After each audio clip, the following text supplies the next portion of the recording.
Gutierrez for 5 minutes.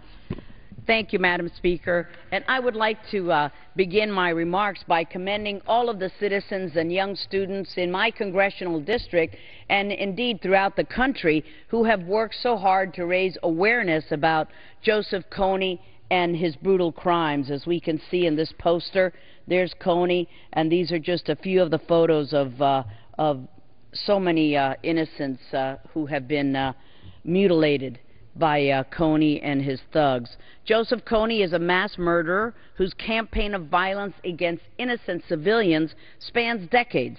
The predatory forces doing his bidding is known as the Lord's Resistance Army, or LRA, and they have perpetrated some of the worst human rights abuses of our time.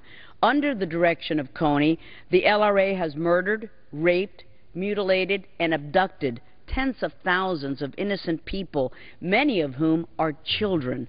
They target remote villages, butchering civilians, abducting women and children to serve as sex slaves and fighters. Kony's bloody reach now extends to the Democratic Republic of the Congo, the Central African Republic, and the newly formed Republic of South Sudan. One measure that we could accomplish would be for the UN peacekeeping missions in the region to more effectively coordinate their actions, share information related to Kony and the LRA, because this is a threat that crosses many international borders. I'd like to thank my colleague, Congressman Ed Royce, for introducing a new bill, H.R. 4077, which I proudly support. H.R. 4077 would authorize the Secretary of State to use the State Department's rewards program to gain intelligence and strengthen the capacity of those who are actively engaged in fighting transnational organized crime, and also apply it to the search for Kony and the LRA.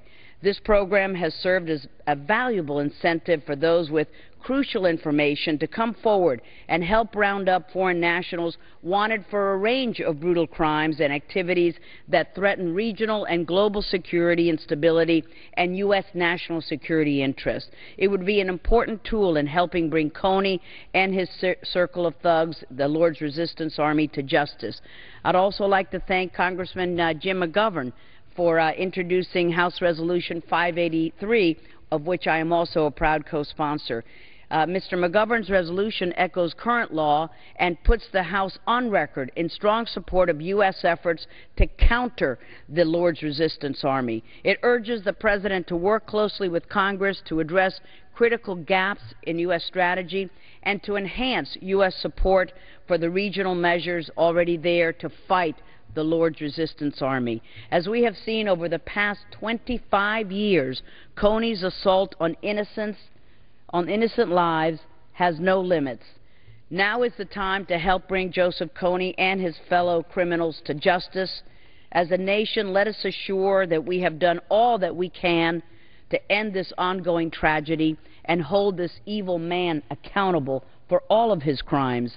I thank all of the young people throughout my district who have communicated through Twitter and Facebook and different modes of social media to express their outrage over Kony's evil deeds.